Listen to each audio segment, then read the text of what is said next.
అమ్మతో ఉంటే ప్రేమగా చూసుకుంటుంది, నాన్నతో ఉంటే ధైర్యంగా ఉంటుంది, అన్నతో ఉంటే అండగా ఉంటాడు, చెల్లితో ఉంటే గొడవ పడుతూ ఉంటుంది, స్నేహితులతో ఉంటే నవ్వుతూ ఉంటాము. ఇవన్నీ ఉంటేనే సంతోషంగా ఉంటాము. మరి కరోనాతో ఉంటే భయంగా ఉంటుంది.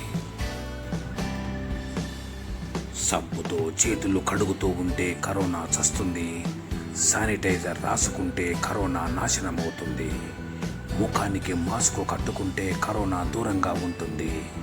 బంధాలను పెంచుకోవడానికి కుటుంబ సభ్యులతో ఉండు, కరోనాను తుడిచిపెట్టాలంటే అందరికీ దూరంగా ఉండు. ఇదే మనందరి కర్తవ్యం. సామాజిక దూరం సర్వత్రా పాటించు. మీకు ఈ వీడియో నచ్చితే షేర్ చేయండి, సబ్స్క్రైబ్ చేయండి. Thanks for watching.